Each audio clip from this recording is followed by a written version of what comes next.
Every day is a miracle. We get up, we breathe, we can wait on ourselves, we can love, we can decide right from wrong. It's up to us. And the day I'm thanking and praising God for those opportunities that came my way as a young girl. We went to Sunday school every Sunday, of course, and I learned the Bible lessons as a young girl because my father was always away in the camp. And we always lived back and forth. We moved with my two grandmothers. Taught me so many lessons in this lifetime of loving and kindness, and they taught me at an early age how to pray. And I married at the age of 22. And I served as his companion, friend, and wife for 31 years in the Oklahoma Indian Missionary Conference. And from this union, serving 9 charges and appointments within the OIMC, I grew to love many tribes and appreciate their cultures and heritages. And many of our Native American people grace my life with their stories and many acts of God's love and kindness. We went to the General Conference in Horton, Oregon, I believe it was, at 1976, the very beginning of the National Commission on the Status and Role of Women, that I was the first Native American to serve on that committee. The Commission on the Status and Role of Women passed. Look back on those times now, and I think it was a miracle. It was a joy. It was something that was happening at that time, but I can't express. When Reverend Neal took ill in 1978, and with his passing during the June the 12th of 1979, he passed at the Veterans Hospital in Long Beach, California. Reverend Neal had been gone for a year and a half when I realized that many things had to change in my life now, because I had gone through a year of grieving and having those little pity parties that we often have for ourselves. I thought to myself, you know, there's so much to be learned, so much I didn't know, so much that I was ignorant about. And I thought, well, I think I'll go home. And I came out here to OCU, and I didn't think about ordained ministry now. That was farthest thing from my mind right then.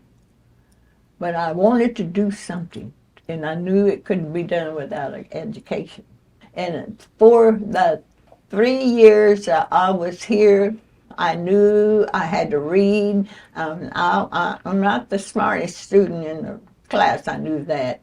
I was on the 5th floor of the library, and every night I had those books spread out, studying. And I realized what a joy it was to really get buckled down and learn. And I want you to know, when I walked across that stage, and Dr. Walker grabbed my hand and he said, "Congratulations, lady, you made it." And I said, I was so happy. But what a time to be graduating. Yeah. So OCU was indeed a joy of 3 years of learning. The faculty here were sincere about their feelings for the students who come through OCU. But it was a miracle. God loves us all. Why can't we just accept that? It doesn't matter what color we are. We were all created by the same God. One of the beautiful things that happened then, after following graduation that spring, and I went to annual conference, OIMC annual conference, and the PPRC had approved me for a local preacher's license. And Bishop said, I can't understand, though, why you wanted to go to Horton, Kansas, of all places. It's way up there in Kansas on a reservation. And I said, Bishop, I'm not going there to just to take appointment, but I'm also going to finish my education. College was just beginning to me, and I think seminary will help me to go ahead and follow up on what I really want to do. So I went, and I enjoyed it. 4 happy years on that reservation. One thing I learned is I loved my Indian people of different tribes. I learned their culture, their heritage. I learned to associate with them. And finally, after years in that reservation, I was accepted because I was who I was and what I did. And then what happened that summer when I moved to Horton, I was settled in my little apartment. My parsonage downtown, 5 miles from the reservation in downtown Horton. I got a telephone call that day. She said, this is so-and-so from St. Paul. And dear Miss Neal, we're happy to inform you that you have a scholarship in the amount of $2,400 to attend seminary in that first semester. Oh, what a joy it was to hear those words, because the Lord touched somebody's heart, and I was able to accept that scholarship to begin seminary. And that's what I thought about myself, and I thought, Lord, it's another miracle. It's a miracle, these things happening. So I spent 4 beautiful years there at St. Paul's School of Theology. I learned many things from the professors, and I want you to know I left the seminary there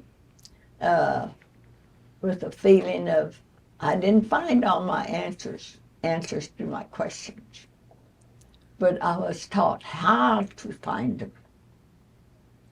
And I always thought about that little high school motto, where there's a will, there's a way.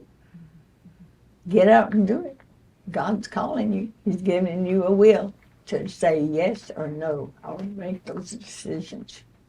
And God told me he was calling this old Cherokee lady from the hills to just go and tell the story. Just go and tell the story.